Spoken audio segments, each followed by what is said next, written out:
District development commissioner Poonch Rahul Yadav होरें LOC दे कोल बसे दे लोकें ताईं बनाए जा रहे कम्युनिटी ते इंडिविजुअल बंकरें दे निर्माण कम दा जंदे रोज एक मीटिंग च जायजा लैता।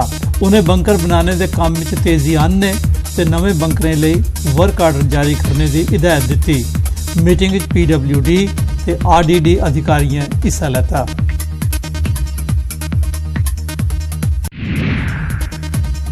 सांबा जिले च पखड़ी रोड की माड़ी हालत मूजब लोगों की आओजाई च बड़ी मुश्किल पेश आवारदी है। 30 बरे पहले पखड़ी ते रांजड़ी ग्राएं की जोड़ने वाली सड़क की ना कदें दिख रिख हुई ते ना गै मरम्मत। इस सड़क उपर पैदल चलना भी महाल हो गेदा है। लोकें MP MLA मुतलका विभाग सब ने अगे अपील की लेकिन कुसै ने सुरत नहीं लैती।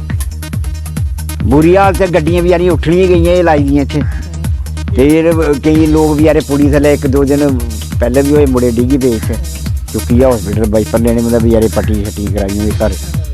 हाँ अस ये चाहते भी चलो भाई सारे कम लगे, साड़ी वेखड़ी लगनी चाहिए कम रोड होर के अस भी आखने भी चलो ऑटो वाले ग्रां फायदा मारे गड्डियां लगी दियां ने, गड्डियां लगन के फायदा। ञ्याणे पैदल जंदे बेचारे, जनानी पैदल जंदे, ठीक नी रोड बनी सारे फायदा। बथेरे बैठ गए मारे इत्थै आए बथेरे बारे आंदे ने। हाँ बनियां ने कक्ख नहीं बनाया। पुंछ नगर ट्रैफिक पुलिस आसिया सड़कें उपर गैर कानूनी ढंगे कन्नै पार्क की गई दियां गड्डियां खिलाफ कार्रवाई की गई। तकरीबन 2 दर्जन गड्डियां क्रेन राहें चुकियां गईयां। गलत ढंगे कन्नै पार्क की गई दियां गड्डियां कारण ट्रैफिक जाम लगदे न। इस दे अलावा ट्रैफिक ज़ाब्तें की खिलाफ वर्जी करने वाले दे चलान भी किए गए। हमारा ये आज फर्स्ट डे था। ट्रेन जम्मू से आई और SSP साहब की सेक्शन जो हमारे ट्रैफिक रूल है उनकी सेक्शन पे जो भी रॉन्ग पार्किंग गाड़ियाँ हैं उन सबको उठाया जाएगा। ये 3 जगह था, पहले मिल रही 3 गाड़ी, उसके बाद सुरनकोट ट्रेन अब यहाँ पहुँचने हमारे पास है। कोई भी गाड़ी रॉन्ग पार्किंग में हमारे परेड से लेके बस स्टैंड और ये पूरे कार में जो भी मिलेगी उसको उठाना है। सुबह से कम से कम 8-10 गाड़ियों में उठा ली।